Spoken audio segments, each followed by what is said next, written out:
নমস্কার, সবাই কেমন আছেন? আমি ডক্টর সৌরভ। চলুন ভিডিও শুরু করার আগে একটা ভিডিও আগে দেখে নিই। দেখে নেওয়ার পর আমরা আজকের কথা বলছি।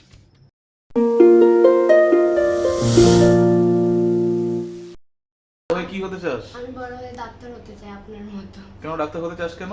কেন লোকে লোককে সুস্থ করে তুলতে চাই। তুলতে চাস? আর তোর বাবা মা কি বলছে? ডাক্তার করতে দেবে? হ্যাঁ দেবে। আর সমস্ত ধরনের বাবা মা তোকে হেল্প করবে, তাই তো?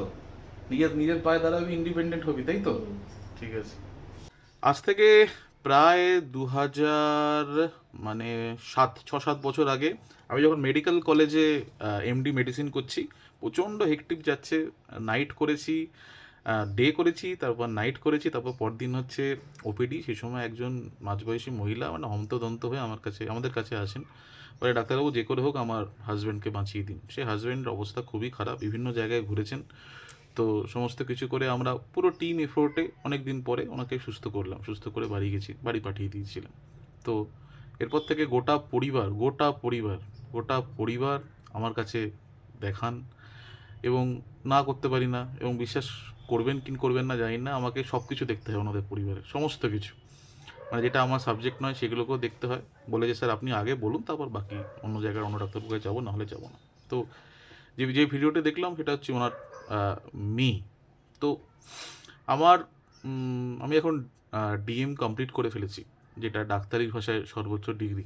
তো আমি যেটা বুঝলাম সেটা হচ্ছে যে একটা জায়গায় যাওয়ার পর আমারও সোসাইটিতে কিছু ফিরিয়ে দেওয়ার থাকে। আমার যা নলেজ, আমার যে উপলব্ধি, সেটা অবশ্যই আমি ফিরিয়েও দিতে চাই।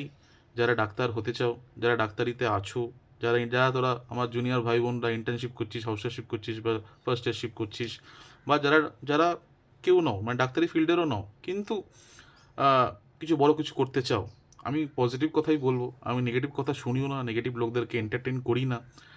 ফলে আমি বলবো, আমি আমি একটা ভাবছি সিরিজ করব, যেখানে আমার নিজের উপলব্ধি, যা আমার মা শিক্ষা দিয়েছে, যা আমি বুঝেছি, যেভাবে আমি এত হার্ডশিপ ট্যাকেল করেছি, সেগুলো তোমাদের সাথে শেয়ার করব। তোমরা জানো কি না জানো না, তোমরা অনেকেই বলেছো যে মানে আমার যে চাইল্ডহুড ছিল প্রচণ্ড খারাপ, প্রচণ্ড রাফ, খুবই বাজে, মানে বহুত 2-3 বার এমন হয়েছিল যে আমার পড়াশোনা বন্ধ হয়ে গেছিলো। আমি জানতাম না জীবনে কি করব। আমি আর মা, উম, মা বলতো যে বাবাই তুই কী করবি আমি জানি না, কিন্তু সেসব দিক হাল ছাড়িস না, কিছু না কিছু তো ব্যবস্থা হয়েই যাবে। তো যা হোক, এত কিছু করে এই জায়গায় এসেছি। তো আজকে ভিডিও শেষ করবো দুটো কথা, যেটা আমাকে মা ছোটোবেলা থেকে আমাকে শিখিয়েছিল।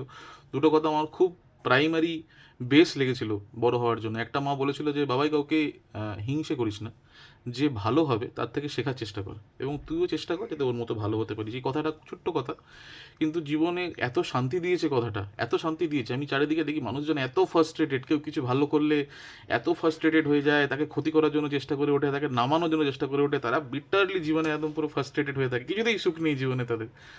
তো আমি রিয়েলি থ্যাঙ্কফুল টু মাই মম। ছোটোবেলা থেকে বারংবার এই কথাটা শিখিয়েছে আমাকে মা।